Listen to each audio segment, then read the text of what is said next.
baba ka ci zabe na katin wuri. Uban abba zama da Su magauta sai kai wato duniyar nan tana ban tsoro. Gaskiya duniya a ban tsoro. Wato tun lokacin da aka ce wannan cuta ta wannan annoba ta bullo ta corona, yanzu ka je unguwanni ko ina ka je ga yara birjin. Kanina ina nan a gida a zo. Mun rasa yadda zan yi da babana. Salamu alaikum. Wa alaikum salam. Allah sarki. Tun da sai mita kuke a gari. Ai ina daga can na jiyo mitan. Lafiya? Malam Umar ba dole bi mita ba. Tun da wannan annoba ta shigo abubuwa suka sauya. Ta kulora bariyo. Ita Allah sarki. Corona virus. Corona haka ba corona ba.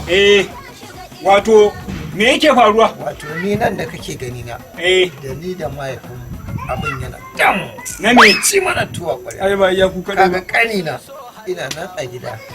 Yayi kwalafayin za su zana ni ko da ba dama.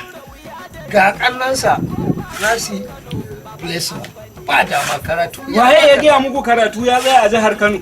Ya kowa ya gaya mana ga yara. Waye ya gaya muku? An da su gida yara sun. Ba kwa saurare rediyo. Ba kwa saurare rediyo. Mu yankin mu gashi nan yara yanzu duk suna gindin rediyo. Ai zuwan jajirtaccen kwamishina ba ku san gwamnatin jihar Kano ta tsawaita nazari ba? Ta ga tunda ike yara suna gida sai ta ce to bari ta fito da sabon salo. Yanzu ta fara koyar da darussa na yaran da za su ɗauki jarabawa ta neko da wayar da kuma masu yin filesin. A rediyon?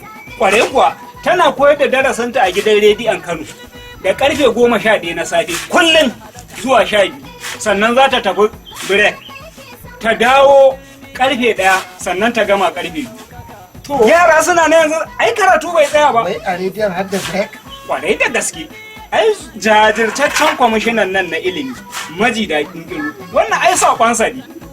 Allah ne In dai haka ne gaskiya wannan ban Allah ya saka masa da. Amin. Godiya za mu yi wa kwamishinan ilimi na jihar domin tallafawa yaranmu da ya a gidan rediyo su yi karatu maimakon hutu da aka samu na cutar nan ta coronavirus. Godiya ga kwamishinan ilimi. Godiya ga kwamishinan ilimi na jihar Kano.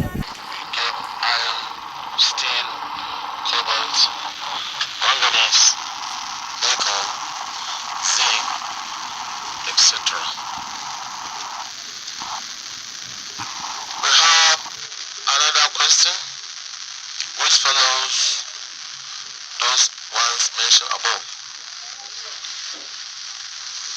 Liquid of 6 centimeters. Start now. Salamu alaikum. Wala ka je kake na ga muka baka barka a can. Ai barokun da nayi sai bayan da na tafi. Na tuna ai wannan shirye-shirye fa da na faɗa muku ba a iya gidan rediyo ya tsaya ba har da gidan talabishin. To ai mu ma dimin nan da muka je siyo batir an gaya mana har da masu yin jaraba nafta. Har da masu nafta.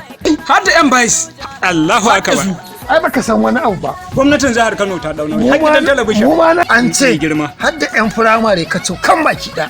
Har da yan firamare. Wallahi tallahi su ma a gidan rediyo za su saurara da kuma gidan talabishin. Ai gwamnatin jihar Kano ba ta son kowa i zaman banza. Alhamdulillah. Allah ya saka wannan gwamnati ta jihar Kano. Amin amin. Madalla. nawa na jinjina ga ganduje guri-guri. Godiya ga gwamnatin jihar Kano bisa ɗaukar nauyin koyarwa da yara 'yan sakandare ta hanyar gidan rediyo da kuma talabishin. Masu yin jarabawan NECO da WAEC, NAPTEP da NBIS da kuma placement har da 'yan firamare kacokan ba gida. Wannan sako ne daga jajirtaccen kwamishinan ilimi na jihar Kano.